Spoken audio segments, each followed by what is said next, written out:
tonight we got to have a grown folk conversation. Not a Democrat conversation, not a Republican conversation, but a Black Louisville conversation. Because too many times our communities became campaign stops instead of investment priorities. They know how to find us during election season, but often the votes get counted. The East and the West End still be hurting. The schools are still underfunded. Our business are still undercapitalized. Our neighborhoods are still over-policed and underprotected. Our children are still growing up in environments where trauma arrives before opportunity. And we got to ask ourselves something uncomfortable tonight. Have we really been being represented? Because when policies get written, whose pains get considered? Whose schools get protected? Whose neighborhoods get developed? Whose businesses get funded? Whose hospitals stay open? Whose children get access to advanced education? And what communities get mental health resources? Whose voices really get heard? And too often, Black Louisville feels like we only get mentioned when somebody's need a vote, a photo op, or a church speech.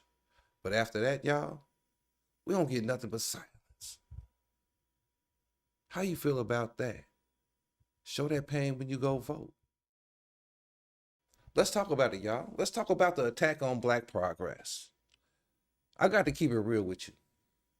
Across America, we're watching attacks on diversity programs, affirmative action, equity initiatives, Black history education, minority business programs, and community investment.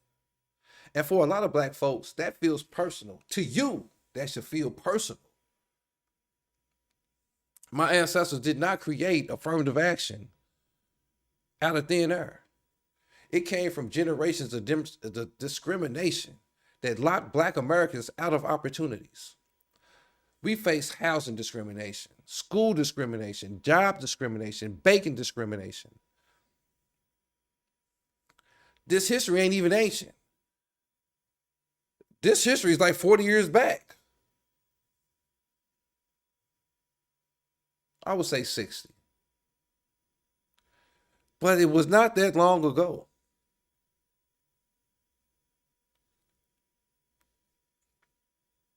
That's why there's so many Black leaders and civil rights groups argue diversity and equity policies that are still necessary to address the racial gaps in education, hiring, and businesses' access and healthcare. And when these programs disappear, so do our protections from discrimination in all forms and facets of life. We're going to have to start this fight all over again if we let these people have their way. Y'all don't really understand how important this election is right now today, and getting the proper people that will protect our policies and that will go for the protection of our Black way of life. Use that vote as power today. Understand that the Black economic power is real? Let me tell you something. Black Louisville got economic power. We spend money, we influence culture, we create trends, we build businesses, we move industries.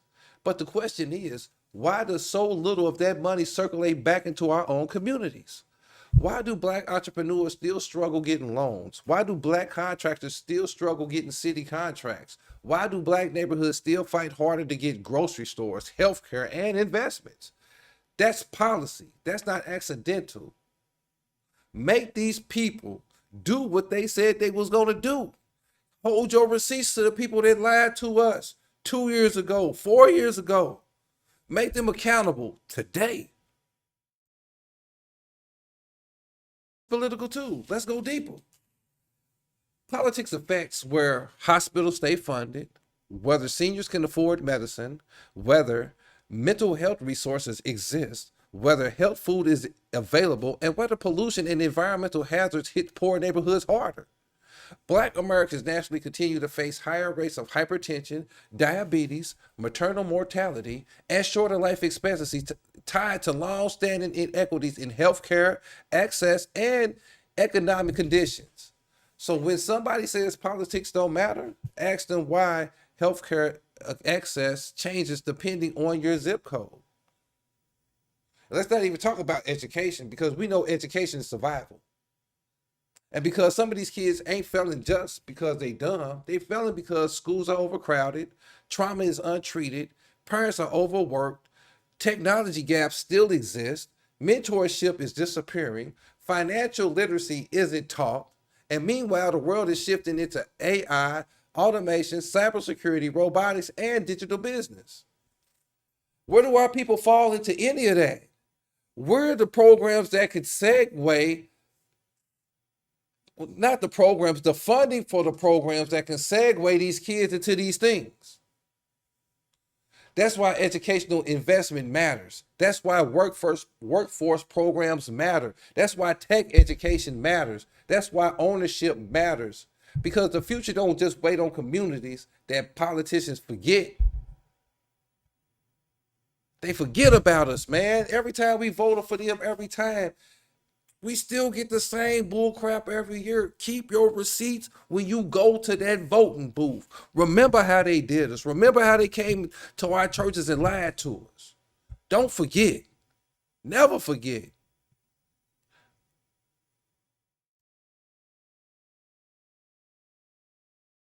Y'all, we got to use our voting power.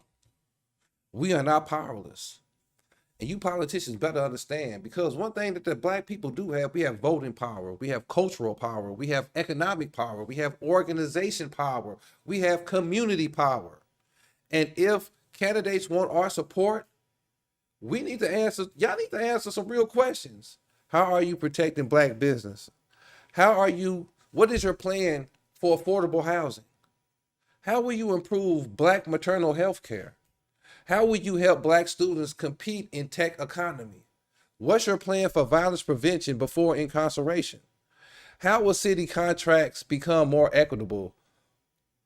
How will black neighborhoods benefit from development? Because we are not accepting speeches with no structure anymore. We need policy, we need investment, we need accountability, and most important, we need measurable results.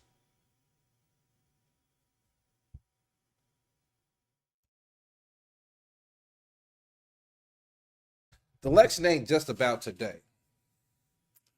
This election is really about the next generation, the next homeowner, the next business owner, the next child trying to survive Louisville streets, the next grandmother trying to afford medicine, the next young brother deciding whether hope is even possible. And if we don't use our voice, someone else will shape our future for us, that don't know nothing about our culture, that don't know nothing about our people, that don't know nothing about what we need.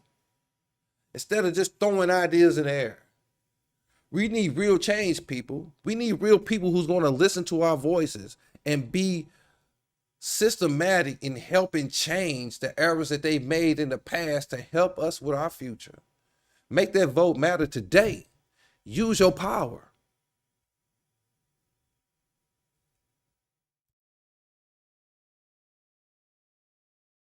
Louisville, you must understand that our ancestors survived segregation, discrimination, redlining, violence, and systems designed against them, and still built churches, businesses, families, music, and movements, and a culture powerful enough to shape America itself. So don't you ever think that your vote is small. A vote is a receipt. A vote is a demand. A vote is a warning shot to every politician that forgot about Black Louisville. Because at the end of the day, we still here. We still building. And we still watching. And we still got power, y'all. This is Shan EOG. This is powered by the Smoketown Tech. This is where innovation meets the streets. And Louisville, today ain't just about politics. Today is about whether Black Louisville will stand up and be respected, protected, and most importantly, invested in. This is Shan EOG. Hey man, take that power to vote today. Get our future into your hands. Subscribe. It's Shandy OG. It's Shandy OG. It's Shandy OG. Like and subscribe. It's Shandy